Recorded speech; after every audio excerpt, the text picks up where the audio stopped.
Hello' everyone, মেট্ৰিকৰ বহীত কেনেদৰে লিখিলে নম্বৰ কটা যোৱাৰ চান্স একদমেই নাথাকে।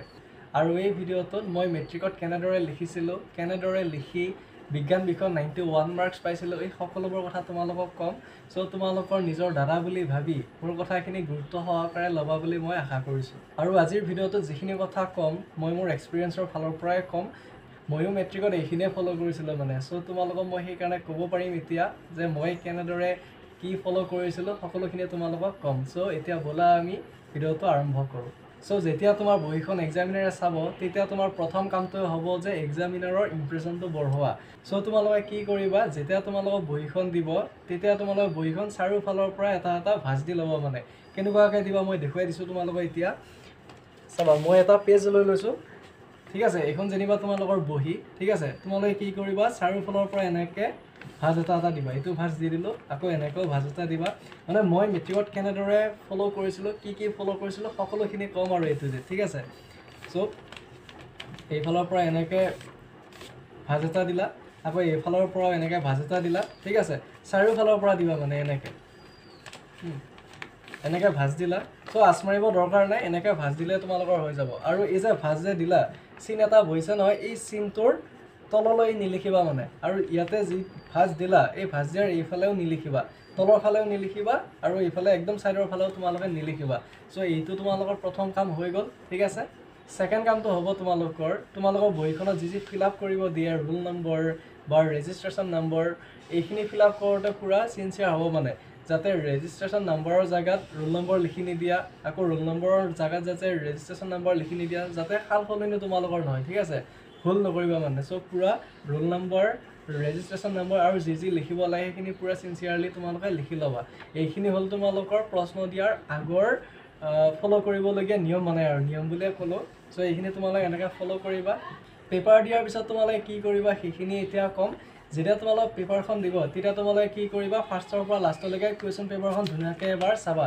কিছুমান ষ্টুডেণ্টে কি কৰে যে এনেকৈ নাচায়ে নোচোৱাকৈ সিহঁতে কি কৰে, পেপাৰখন পোৱাৰ লগে লগে আনচাৰখিনি লিখিবলৈ আৰম্ভ কৰি দিয়ে। তেনেকুৱা নকৰিবা। কুৱেশ্যন পেপাৰখন তোমালোকে এবাৰ ফাৰ্ষ্টৰ পৰা লাষ্টলৈকে চাই ল'বা, ঠিক আছে।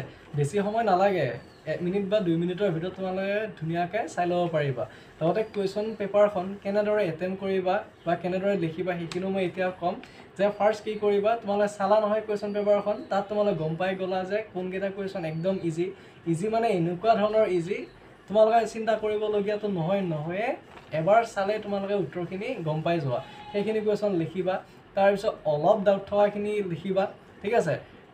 3টাৰ মূৰত তোমালোকে লিখিবা আৰু আনচাৰখিনি। ফাৰ্ষ্ট কি কৰিবা, মই ক'লোৱে ইতিমধ্যে যে এবাৰ চোৱাৰ লগে লগে উত্তৰখিনি পূৰা মাইণ্ডত আহিয়ে গ'ল, সেই আনচাৰখিনি লিখিবা।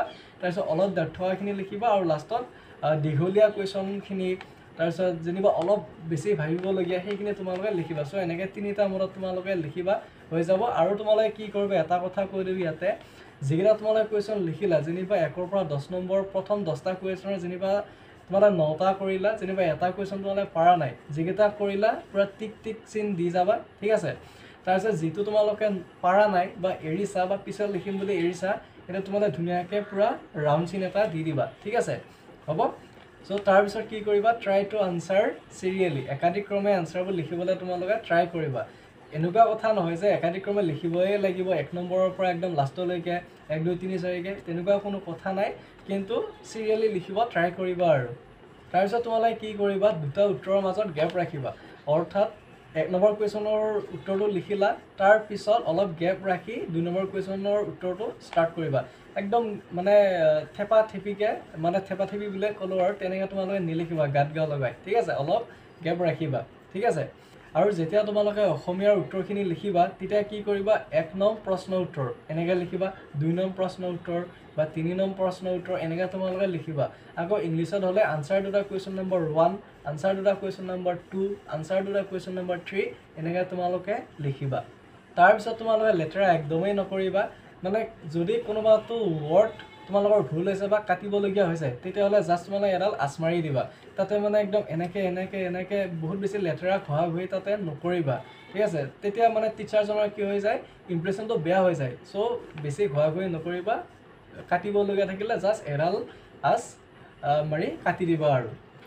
এইখিনিতে এটা কথা কৈ দিওঁ, যেতিয়া তোমালোকে আনচাৰ লিখি থাকিবা যে প্ৰথম লাইনটো লিখিলা তাৰ পিছত লাইনটো লিখিব ষ্টাৰ্ট কৰিছা তেতিয়া তোমালোকে মাজত অলপমান গেপ ৰাখিবা যাতে কোনোবা এটা ৱৰ্ড ৰৈ গ'লেও পিছত যাতে তোমালোকে কি কৰিব পাৰা ওপৰত লিখি দিব পাৰা তেনেকুৱাকৈ দুটা লাইনৰ মাজত গেপ ৰাখিবা তাৰপিছত তোমালোকে কি কৰিবা যিখিনি দীঘলীয়া উত্তৰ লং কুৱেশ্যন সেইখিনি তোমালোকে লাষ্টত কৰিবা এতিয়া তোমালোকে এটা এক্সাম্পল দি দিওঁ যেনিবা এটা কুৱেশ্যন দিয়া আছে 5 নম্বৰীয়া আৰু 5টা কুৱেশ্যন দিয়া আছে যেনিবা 1 নম্বৰীয়া ঠিক আছে তোমালোকে কি হ'ব যে 5টা 1 নম্বৰীয়া কুৱেশ্যনৰ উত্তৰ কৰিলে তোমালোকে 5 নম্বৰে পাবা আৰু 5 নম্বৰীয়াটো লিখিলেও তোমালোকে 5 নম্বৰে পাবা গোটেইখিনিয়ে তোমালোকে জানিব পাৰা ঠিক আছে যেনিবা তুমি গোটেইখিনিয়ে পাৰা সো ফাৰ্স্ট তুমি কি কৰিবা 1 নম্বৰীয়াখিনি লিখিবা 1 নম্বৰীয়াখিনি লাষ্টলৈকে থৈ নিদিবা কাৰণ 5 নম্বৰীয়া উত্তৰটো তোমালোকে 5টা লাইনত নহয়গে বেছি লিখিব লাগিব আকৌ 1 নম্বৰীয়াখিনি জাস্ট এটা ৱৰ্ড লিখিলে তোমালোকে 5 নম্বৰটো পাই যাবা সো তোমালোকে কি কৰিবা যাতে সময়ৰ অভাৱত এই এটা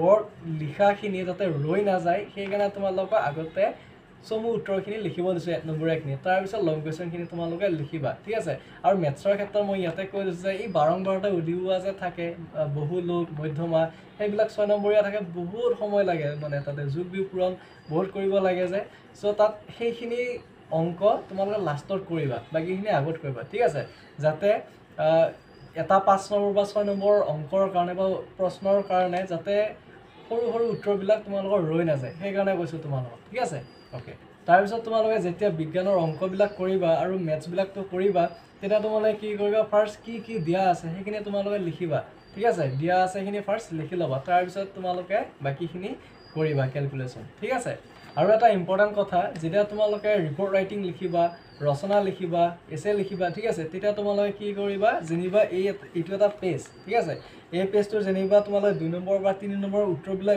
লিখি যেনিবা ইমান মানত পেজটো শেষ হৈ গ'ল ঠিক আছে ইমান মানত থাকিলে তোমালোকে তেতিয়া কি কৰিবা ইয়াতে ৰচনাখন বা লেটাৰ ৰাইটিং বা ৰিপৰ্ট ৰাইটিং ইয়াতে আৰম্ভ নকৰিবা যদি তোমালোকৰ বেলেগ কুৱেশ্যন থাকে 1 নম্বৰীয়া তেতিয়াহ'লে তোমালোকে 1 নম্বৰীয়া 2 নম্বৰীয়াখিনি ইয়াতে লিখি দিব পাৰা যদি তোমালোকৰ বেলেগ কুৱেশ্যন লিখিবলগীয়া নাথাকে তেতিয়াহ'লে ইয়াতে PTU বুলি লিখি নেক্সট পেজত আৰম্ভণিৰ পৰা ইয়াৰ পৰা তোমালোকে লেটাৰ ৰাইটিং তাৰপিছতে এছে ৰাইটিং লেটাৰ এছে ৰিপৰ্ট এইখিনি তোমালোকে ইয়াৰ পৰা লিখিবা ভুলতো কিন্তু ইয়াৰ পৰা নিলিখিবা দেই আধা পেজৰ পৰা ঠিক আছে এইটো এটা একদম ইম্পৰ্টেণ্ট কথা এইটো তাৰপিছত শেষত তোমালোকে কি কৰিবা যে বহিখন আকৌ এবাৰ চেক কৰিবা যাতে তোমালোকৰ যদি কৰবা এটা দুটা শব্দ ভুল হৈ যদি আছে বা আকাৰ ইকাৰ দিবলগীয়া যদি থাকি গৈছে যাতে তোমালোকে দিব পৰা সেইখিনি ঠিক আছে সেইকাৰণে তুমি বহিখন আকৌ এবাৰ চাবা বেছি সময় নালাগে ইয়াতে জাস্ট 5 মিনিট বা 4 মিনিট বা মেক্সিমাম 10 মিনিট লাগিব পাৰে হয়তো তোমালোকৰ কিন্তু বেছি সময় নালাগে বহিখন আকৌ এবাৰ চেক